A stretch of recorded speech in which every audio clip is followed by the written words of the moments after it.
Ever wondered what is money? It's more than just coins and paper bills. At its core, money is a medium of exchange. It's the tool we use to trade for the things we need or want.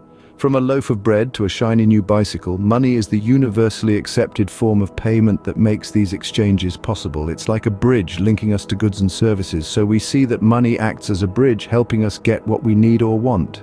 But did you know money comes in different forms? That's right, the money we use every day can be broken down into three main categories: coins, banknotes, and digital currency. Coins and banknotes are what we call physical money. They're tangible, shiny, and crisp. You can touch them, hold them, and even put them in your piggy bank. These are the forms of money you're probably the most familiar with.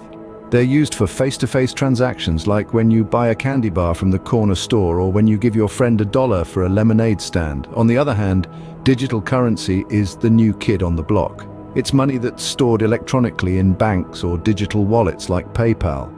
You can't touch it or hold it, but it's just as real. You use digital money when you shop online, pay your bills, or send money to your friends over the internet. Whether it's coins, banknotes, or digital, it's all money that you can use to buy stuff. Now, why do we need money? That's a question we often find ourselves pondering. You see, money in its simplest form is a tool that allows us to exchange goods and services. Without it, we'd have to barter, which can be pretty inconvenient. Imagine trying to trade a dozen eggs for a pair of shoes. Money makes things simpler. It lets us buy the food we need to feed our families, the clothes that keep us warm, and the homes that shelter us. It pays for education, helping us learn new skills and knowledge. It covers healthcare costs, ensuring we can get well when we're sick. But money's importance extends beyond these immediate needs. It allows us to save for the future, like for retirement or to buy a dream home. It fuels businesses, allowing them to grow, create jobs, and contribute to the economy. Money, thus, is not just about buying things.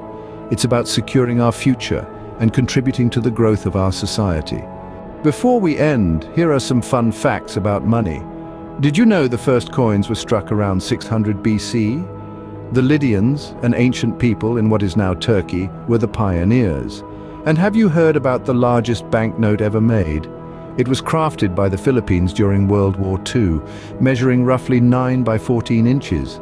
That's about the size of a small placemat. Remember, money is a tool. Use it wisely and it can help you achieve your dreams.